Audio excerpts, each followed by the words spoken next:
আওয়ামী লীগকে নির্বাচনে অংশগ্রহণ না করতে দিলে নির্বাচন বয়কটের প্রকাশ্যে হুঁশিয়ারি দিলেন রুমিন ফারহানা। আমাকে হত্যার হুমকি দেওয়া হচ্ছে, ফেসবুক পোস্টে জানালেন আমির হামজা। নির্বাচনে ৪৭ আসনের বিষয়ে এবার যা জানালো জামায়াত। ভিপি নূরের আসনে বিএনপির কমিটি বিলুপ্ত ঘোষণা। গণভোটে হ্যাঁ ভোটের পক্ষে প্রধান উপদেষ্টার সমর্থের ব্যাখ্যা দিল সরকার। এতক্ষণ শুনছিলেন সংবাদ শিরোনাম, এখন জানাবো বিস্তারিত। আসন্ন জাতীয় নির্বাচনকে ঘিরে দেশের রাজনৈতিক অঙ্গনে উত্তেজনা ক্রমেই বাড়ছে। এই প্রেক্ষাপটে আওয়ামী লীগকে নির্বাচনে অংশগ্রহণ করতে না দিলে নির্বাচন বয়কটের প্রকাশ্য হুঁশিয়ারি দিয়েছেন বিএনপির সংসদ সদস্য ও দলের অন্যতম মুখপাত্র রুমিন ফারহানা। এক বক্তব্যে তিনি স্পষ্ট ভাষায় বলেন, আওয়ামী লীগকে নির্বাচন থেকে বাদ দেওয়ার যে কোনো চেষ্টা হলে সেই নির্বাচন গ্রহণযোগ্য হবে না। এমন পরিস্থিতিতে নির্বাচন বর্জন ছাড়া আর কোনো পথ থাকবে না। রুমিন ফারহানার এই বক্তব্য ঘিরে রাজনৈতিক মহলে নতুন করে বিতর্কের জন্ম দিয়েছে। তিনি বলেন, নির্বাচন কোনো একক দলের সম্পত্তি নয়, এটি জনগণের অধিকার।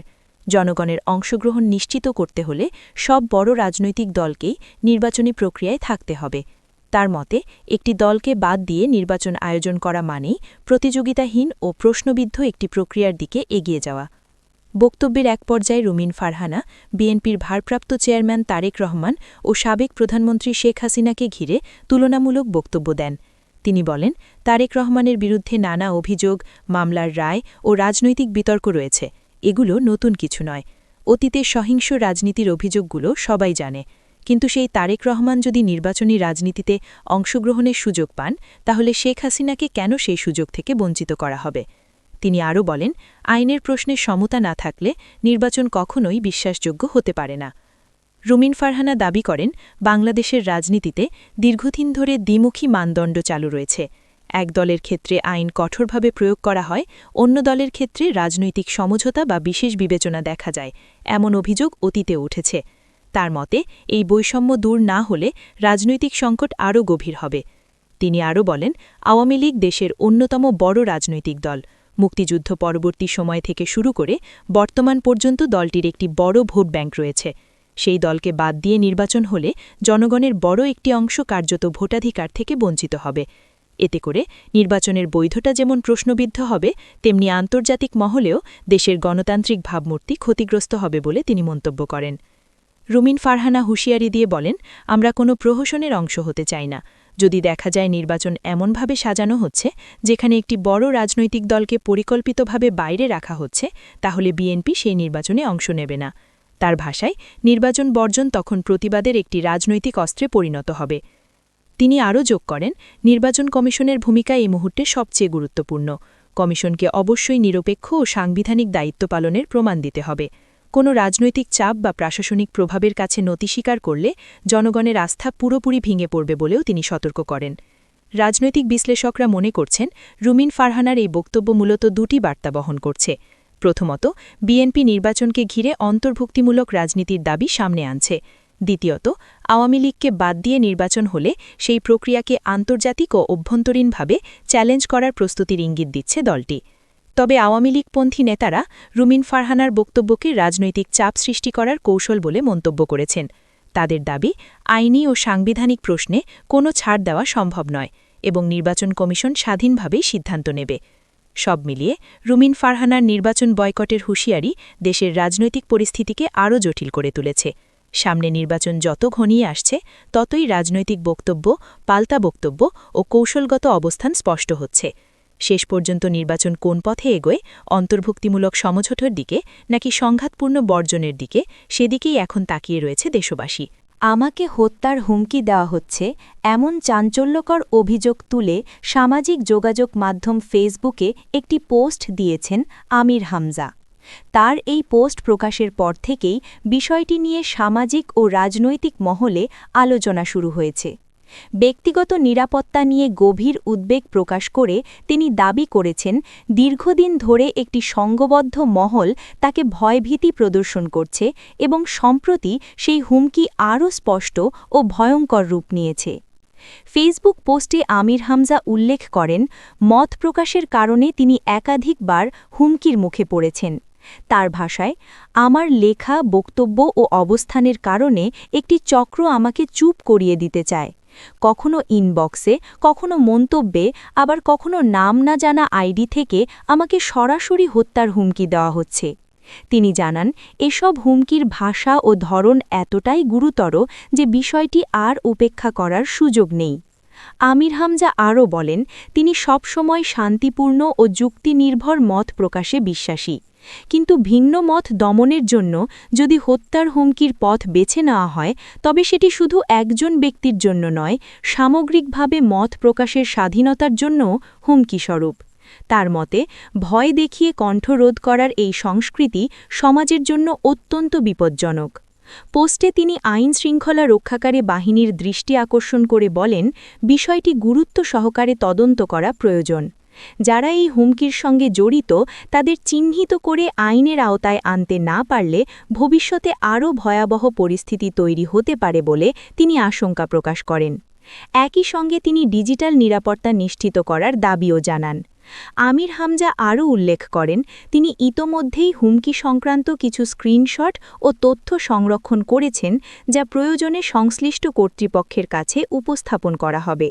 তার বক্তব্য অনুযায়ী, এই হুমকিগুলো নিছক অনলাইন ট্রলিং নয়, বরং পরিকল্পিতভাবে ভয় সৃষ্টি করার একটি প্রচেষ্টা। এই ঘটনার পর সামাজিক যোগাযোগ মাধ্যমে অনেকেই আমির হামজার প্রতি সংহতি প্রকাশ করেছেন। অনেকে তার নিরাপত্তা নিশ্চিত করার আহ্বান জানিয়ে মন্তব্য করেছেন, ভিন্ন মত থাকতেই পারে, কিন্তু সহিংস হুমকি কোনোভাবেই গ্রহণযোগ্য নয়। আবার কেউ কেউ দ্রুত আইনগত পদক্ষেপ নেওয়ার পরামর্শ দিয়েছেন। বিশ্লেষকদের মতে, সাম্প্রতিক সময়ে সামাজিক যোগাযোগ মাধ্যমে হুমকি, হয়রানি ও ভয়ভীতি প্রদর্শনের ঘটনা উদ্বেগজনক হারে বেড়েছে। অনেক ক্ষেত্রেই এসব হুমকি বাস্তব সহিংসতায় রূপ নেওয়ার নজির রয়েছে। তাই এমন অভিযোগকে হালকাভাবে দেখার সুযোগ নেই। সময়মতো ব্যবস্থা না নিলে পরিস্থিতি নিয়ন্ত্রণের বাইরে যেতে পারে। সবশেষে আমির হামজা তার পোস্টে বলেন, আমি ভয় পেয়ে চুপ করে যাব না, তবে রাষ্ট্রের দায়িত্ব আমার নিরাপত্তা নিশ্চিত করা। মত প্রকাশের স্বাধীনতা যেন প্রাণনাশের হুমকির মুখে না পড়ে, এই দাবিটাই আমি জানাচ্ছি।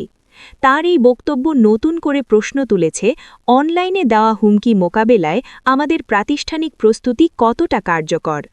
আসন্ন জাতীয় নির্বাচনকে কেন্দ্র করে রাজনৈতিক অঙ্গনে যখন নানা জল্পনা ও কৌশলগত হিসাব নিকাশ চলছে, ঠিক তখনই ৪৭টি আসন নিয়ে নিজেদের অবস্থান ও ভাবনার কথা প্রকাশ্যে জানিয়েছে জামায়াতে ইসলামী।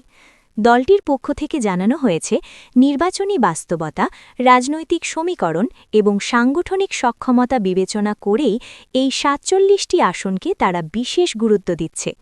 জামায়াত নেতারা বলেন, তারা কোনো সংখ্যার রাজনীতিতে বিশ্বাসী নন, বরং নীতি নির্ভর ও আদর্শিক রাজনীতির মাধ্যমে জনগণের আস্থা অর্জনই তাদের মূল লক্ষ্য। তবে বর্তমান রাজনৈতিক প্রেক্ষাপটে ৪৭টি আসন এমন কিছু এলাকা যেখানে দলটির সাংগঠনিক ভিত্তি তুলনামূলকভাবে শক্ত, কর্মী সমর্থন রয়েছে এবং জনগণের মধ্যে গ্রহণযোগ্যতা তৈরি হয়েছে, এমন মূল্যায়নের ভিত্তিতেই এই আসনগুলোর বিষয়ে স্পষ্ট বার্তা দেওয়া হয়েছে। দলটির এক শীর্ষ নেতা বলেন, আমরা এখনও চূড়ান্তভাবে কোনো আসন তালিকা ঘোষণা করিনি, তবে প্রাথমিকভাবে যেসব আসনে আমাদের জনভিত্তি, সাংগঠনিক কাঠামো ও অতীতের ভোটের প্রবণতা ইতিবাচক, সেগুলো নিয়ে আমরা গুরুত্ব সহকারে ভাবছি। ৪৭টি আসন সেই বিবেচনারই অংশ। তিনি আরও বলেন, পরিস্থিতি অনুযায়ী এই সংখ্যা বাড়তেও পারে, কমতেও পারে। জামায়াতের দাবি, তারা কোনো রাজনৈতিক জোট বা সমঝোতার বাইরে থেকেও নির্বাচনমুখী প্রস্তুতি নিচ্ছে। একই সঙ্গে তারা এটাও স্পষ্ট করেছে যে নির্বাচনী পরিবেশ যদি সুষ্ঠু, নিরপেক্ষ ও অংশগ্রহণমূলক না হয়, তাহলে শুধু আসনের হিসাব করে নির্বাচনে যাওয়ার সিদ্ধান্ত তারা নেবে না। তাদের মতে, ভোটাধিকার নিশ্চিত না হলে যে কোনো নির্বাচনই প্রশ্নবিদ্ধ হবে। ৪৭টি আসন প্রসঙ্গে দলটি আরও জানায়, এসব এলাকায় প্রার্থী বাছাইয়ের ক্ষেত্রে দলীয় ভাবমূর্তি, ব্যক্তিগত সততা, সমাজে গ্রহণযোগ্যতা ও রাজনৈতিক প্রজ্ঞাকে সর্বোচ্চ গুরুত্ব দেওয়া হচ্ছে। জামায়াত নেতারা বলেন, আমরা এমন কাউকে মনোনীত দিতে চাই না যিনি শুধু নির্বাচনে জেতার জন্য রাজনীতি করবেন। আমাদের প্রার্থীদের আদর্শিক অবস্থান ও জনগণের প্রতি দায়বদ্ধতা থাকতে হবে। রাজনৈতিক বিশ্লেষকদের মতে জামায়াতে ইসলামীর এই বক্তব্য একাধিক বার্তা বহন করছে। একদিকে তারা নির্বাচনে অংশগ্রহণের সম্ভাবনা উন্মুক্ত রাখছে, অন্যদিকে আবার পরিবেশ অনুকূলে না থাকলে কঠোর অবস্থান নেওয়ার ইঙ্গিত দিচ্ছে। ৪৭টি আসনের কথা সামনে এনে দলটি কার্যত নিজেদের সাংগঠনিক শক্তি ও রাজনৈতিক উপস্থিতির জানান দিচ্ছে বলেও মনে করছেন অনেকে। তবে সমালোচকরা বলছেন, শুধু আসনের সংখ্যা ঘোষণা করলেই রাজনৈতিক প্রভাব নিশ্চিত হয় না। মাঠের বাস্তবতা, ভোটের পরিবেশ এবং বৃহত্তর রাজনৈতিক সমীকরণই শেষ পর্যন্ত ফল নির্ধারণ করবে। এই প্রসঙ্গে জামায়াত নেতারা পাল্টা যুক্তি দিয়ে বলেন, তারা অতি আশাবাদী নন, আবার হতাশও নন। বাস্তবতার আলোকে সিদ্ধান্ত নিতেই তারা অভ্যস্ত। সব মিলিয়ে নির্বাচনে ৪৭টি আসন নিয়ে জামায়াতে ইসলামীর দেওয়া এই বক্তব্য রাজনৈতিক অঙ্গনে নতুন আলোচনার জন্ম দিয়েছে। সামনে নির্বাচন যত এগিয়ে আসবে ততই স্পষ্ট হবে এই ৪৭টি আসন কেবল রাজনৈতিক কৌশলের অংশ নাকি বড় কোনো নির্বাচনী পরিকল্পনার ইঙ্গিত। এখন নজর সেদিকেই।